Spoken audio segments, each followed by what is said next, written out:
Welcome to the deep dive. Today, we are taking a really targeted look at the pharmacotherapeutics of sleep disorders.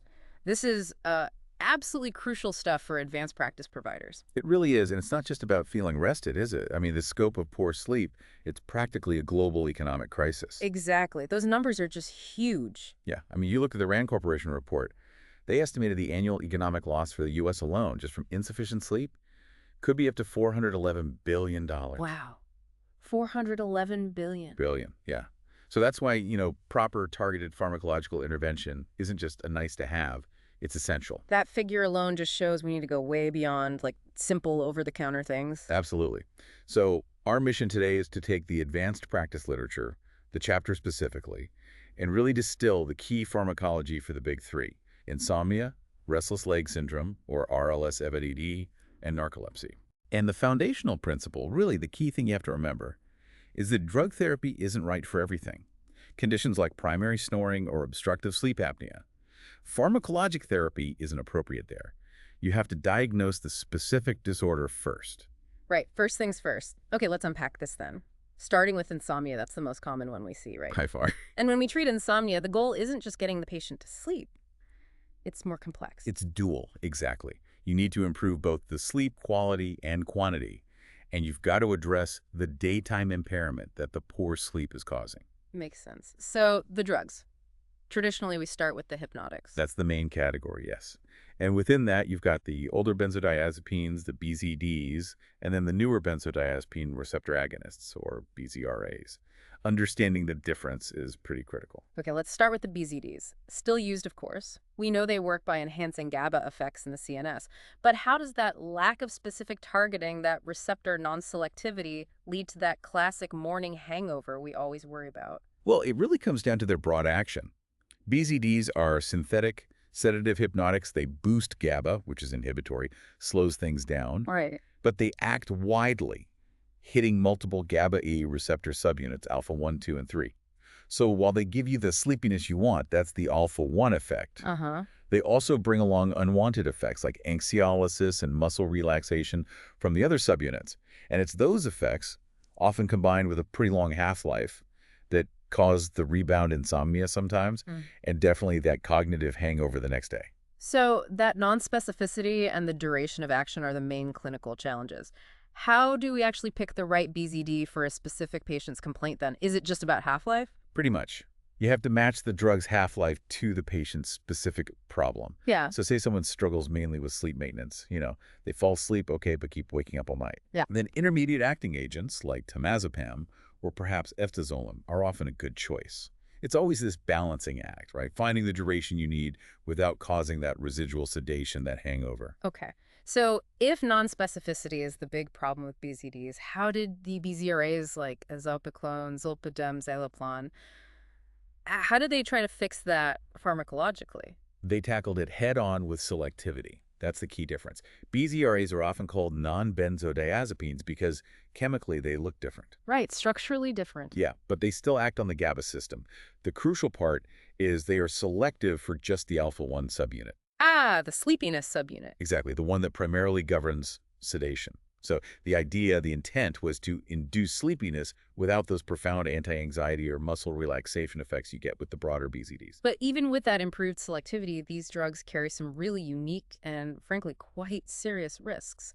Tell us about the big one, the critical adverse event associated with this BZRA class. Yeah, this one's important. It's the complex sleep-related behaviors.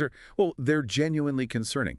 We're talking about patients doing things while asleep, sleepwalking, making food, even driving a car with absolutely no memory of it afterwards. Sleep driving, that's terrifying. It is.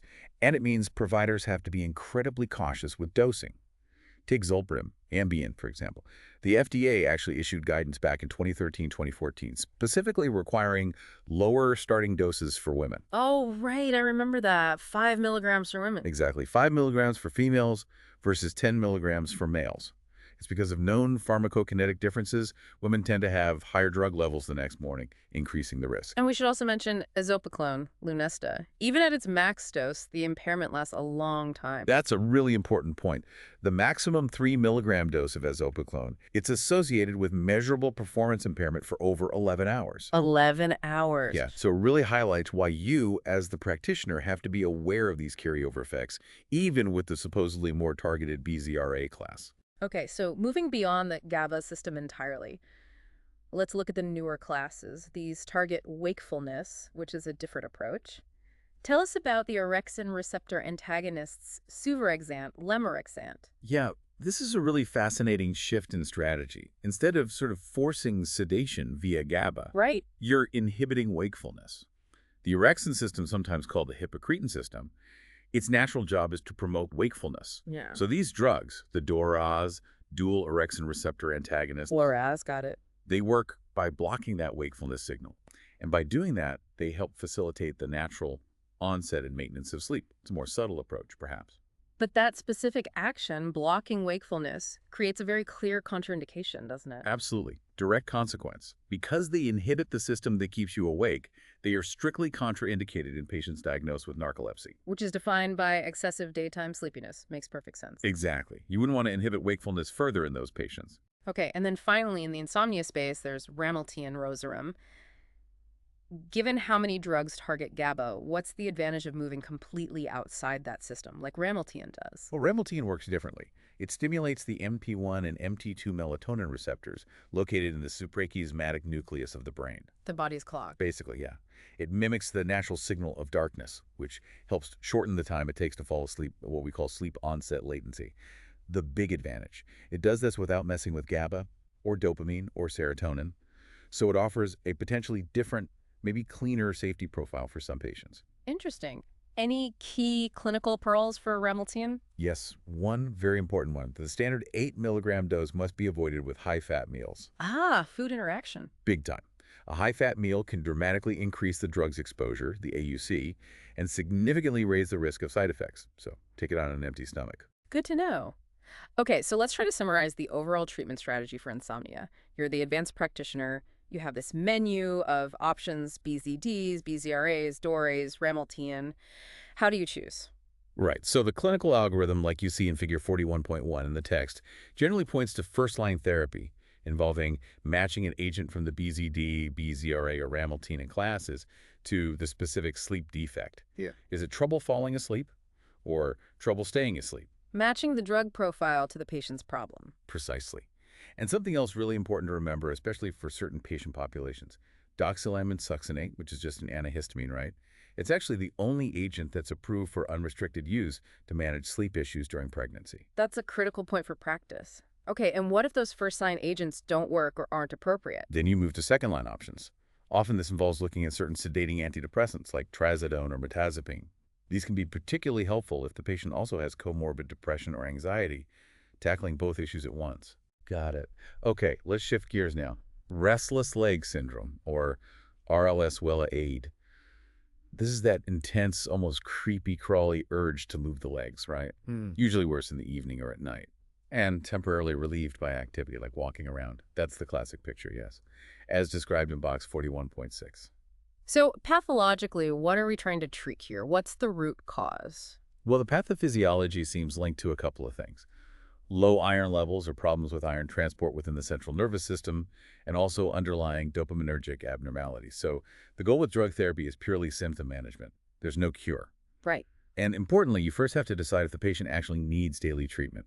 If symptoms are just intermittent, maybe occasional, you often want to defer chronic therapy if possible, precisely to avoid the long-term risks associated with the medication. Okay. So for those who do need daily treatment, dopamine agonists like pramipexole and rotigotine are often the first choice. But they come with this really significant concern.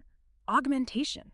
What exactly is augmentation? It sounds worse than just tolerance. It is worse than tolerance. Augmentation is a major clinical hurdle with these dopamine agents. It's when the drug, which initially helped the RLS-WELA symptoms, paradoxically starts to make them worse. The symptoms might start earlier in the day, become more intense, or even spread to the arms or trunk. Wow, so the treatment makes the disease worse. In essence, yes. and it's a distinct phenomenon from tolerance, where the drug just becomes less effective over time. Augmentation can happen surprisingly quickly, too, sometimes within just 10 weeks or so of starting therapy.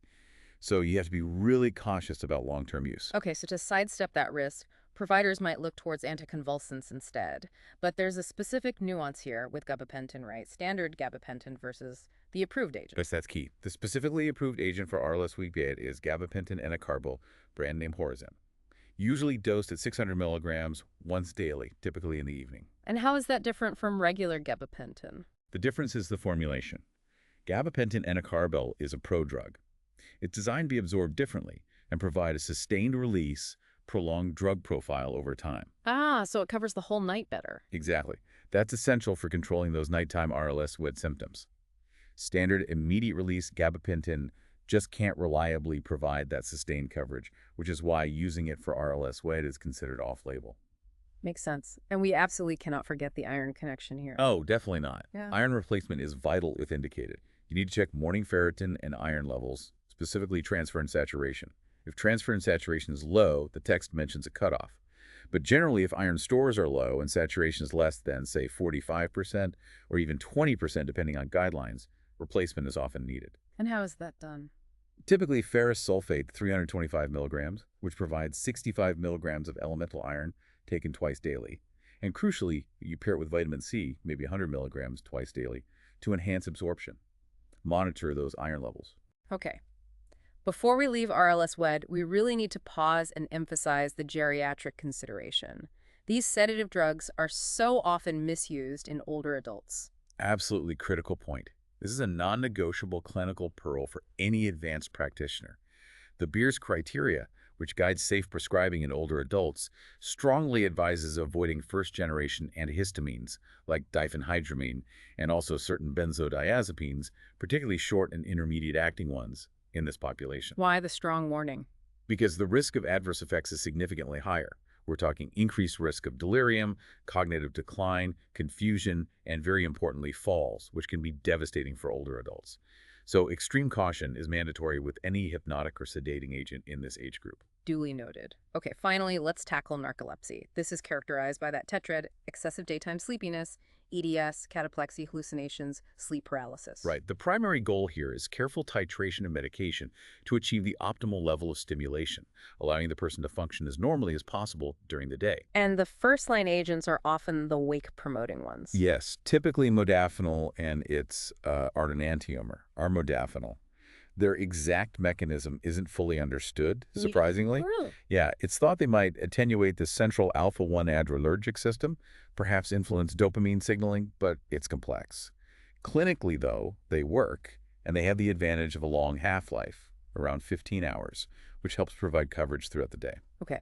Then we get into some really specialized, unique agents like sodium oxybate. All right, sodium oxybate is interesting. It actually contains a component of GHB. It's unique because it's approved to treat both the excessive daytime sleepiness and cataplexy in narcolepsy. But it comes with restrictions. Big restrictions.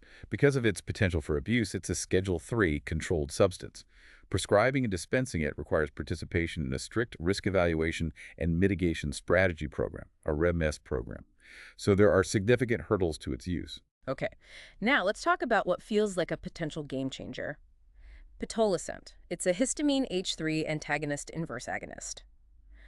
Why is its status as a non-scheduled medication such a big deal for treating these chronic conditions? Pitolisant, or WAKIX, is genuinely significant for exactly that reason. It's the first drug approved for narcolepsy that is not a scheduled medication. That's huge administratively. It's huge. It immediately removes the burden of needing a REM-S program, simplifies prescribing, and likely reduces the perceived risk profile for both providers and patients dealing with a long-term condition. And how does it work? H3 antagonism. Right. It blocks the H3 histamine autoreceptor.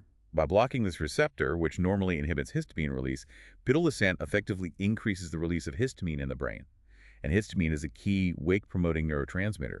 It also indirectly boosts other wakefulness signals like acetylcholine and dopamine. Fascinating mechanism. And then lastly, there's solriamfetol. Yes. Solriamfetol, brand name Sunosi. This one is a dopamine norepinephrine reuptake inhibitor, a DNRI.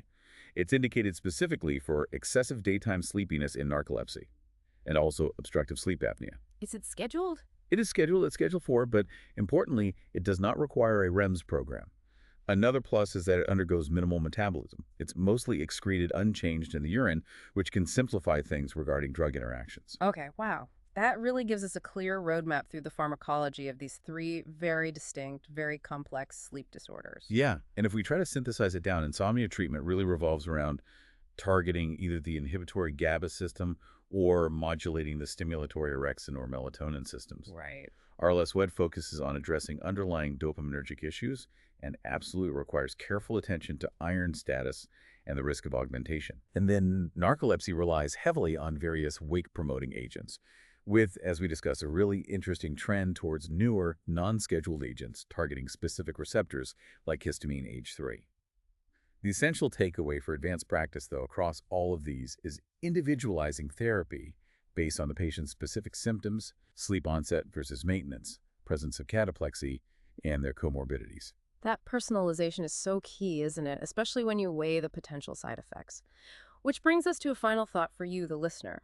Given these complex, sometimes dangerous side effects, we've discussed things like sleep driving with BZRAs, or that risk of augmentation in RLS-WED with dopamine agonists, how might the development of these newer, non-scheduled, perhaps more targeted agents like pitolisant, how might that fundamentally shift the initial treatment algorithms we use for these chronic disorders over the next, say, decade? Something definitely worth mulling over. That's a really provocative question, and one I think we'll see playing out in clinical practice. Indeed. Well, thank you for joining us for this deep dive into the pharmacotherapeutics of sleep disorders. Thank you.